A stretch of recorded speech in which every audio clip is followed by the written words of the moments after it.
I went and worked out 5 hours a day, and I was working on construction.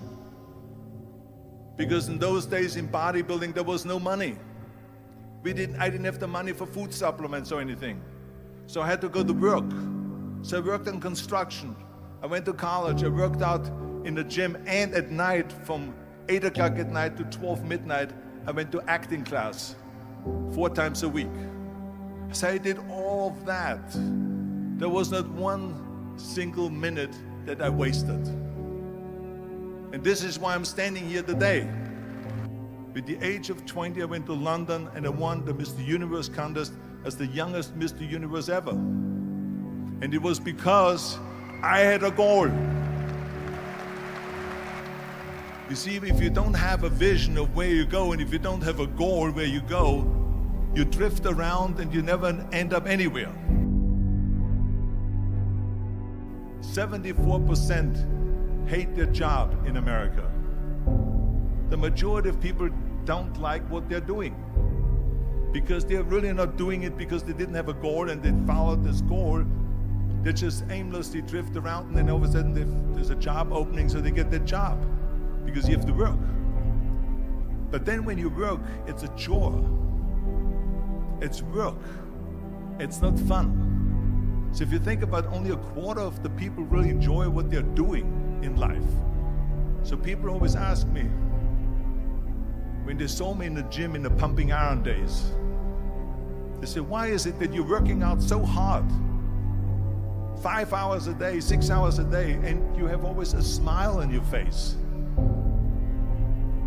The others are working out just as hard as you do, and they look sour in the face. Why is that? And I told people all the time, I said, because to me, I'm shooting for a goal.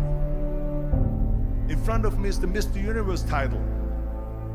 So every rep that I do gets me closer to accomplishing that goal, to make this goal, this vision turn into reality. Every single set that I do, every repetition, every weight that I lift will get me a step closer to turn this goal into reality. So I couldn't wait to do another 500-pound squat. I couldn't wait to do another 500-pound bench press. I couldn't wait to do another 2,000 reps of sit-ups. I couldn't wait for the next exercise. So let me tell you something, visualizing your goal and going after it makes it fun. You got to have a purpose no matter what you do in life. You got to have a purpose. And Muhammad Ali worked his butt off. And I saw it firsthand.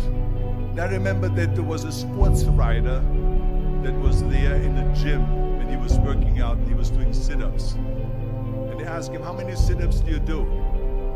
And he said, I don't start counting until it hurts.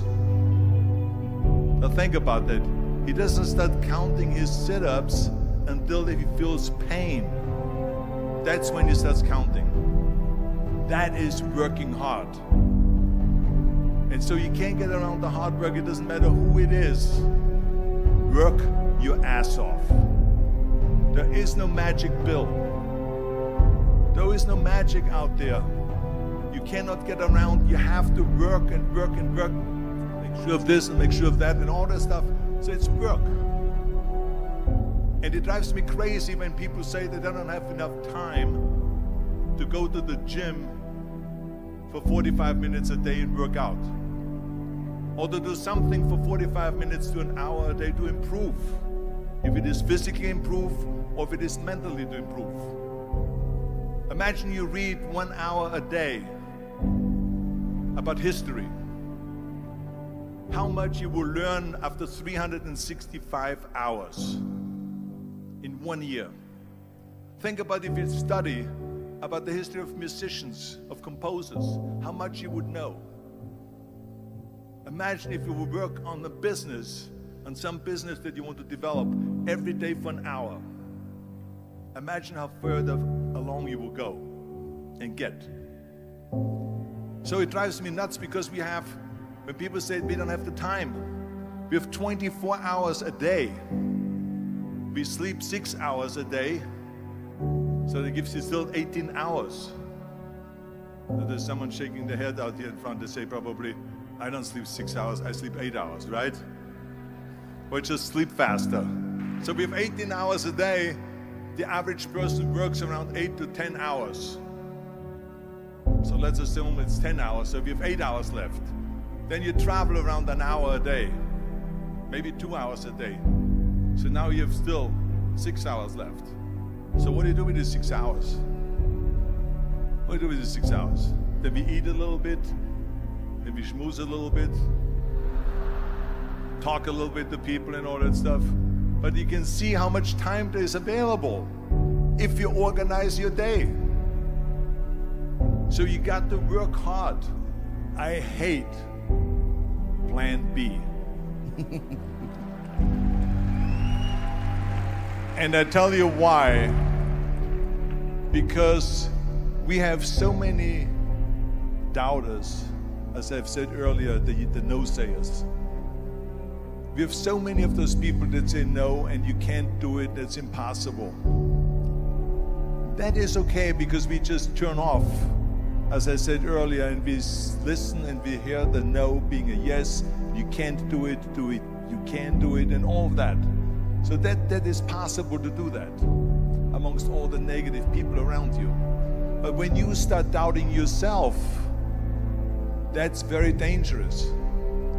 Because now what you're basically saying is that if my plan doesn't work, I have a fallback plan, I have a plan B. And that means that you start thinking about plan B, and every thought that you put into plan B, you're taking away now that thought and that energy from plan A.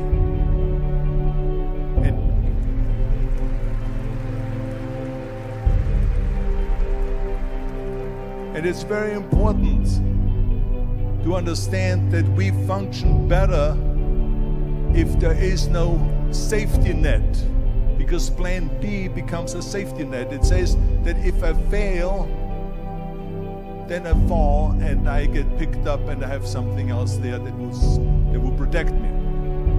And that's not good, because people perform better when there's no safety net. People perform better in sports and everything else if you don't have a plan B. I'm telling you, I've never ever had a plan B. I made a full commitment that I'm gonna go and be a bodybuilding champion. I made a full commitment that I'm gonna be in America. I made a full commitment that I'm gonna get in the show business and I'm going to be a leading man. No matter what it takes, I will do the work. I will do the work over and over and over until I get it. And the same was in politics and everything like that. So to me, it is very dangerous to have a plan B, because you're cutting yourself off from the chance of really succeeding. And the reason, one of the main reasons why people want to have a plan B is because they are worried about failing. What is if I fail, then I don't have anything else? Well, let me tell you something, don't be afraid of failing, because there's nothing wrong with failing. You have to fail in order to climb that ladder. There's no one that doesn't fail. Michael Jordan said in one of his interviews, when they said, "You're unbelievable, you're the greatest basketball player of all times." I mean, tell me about that. And he says, well, you're just mentioning the successes. But he says, for me to become the greatest basketball player, I missed 9,000 shots when I was playing basketball at the NBA games. So during these games that he was so successful, he missed 9,000 shots. Does it make him a failure? No. He's one of the greatest basketball players of all times, but he failed 9,000 times. Do you get it? We all fail. It's okay.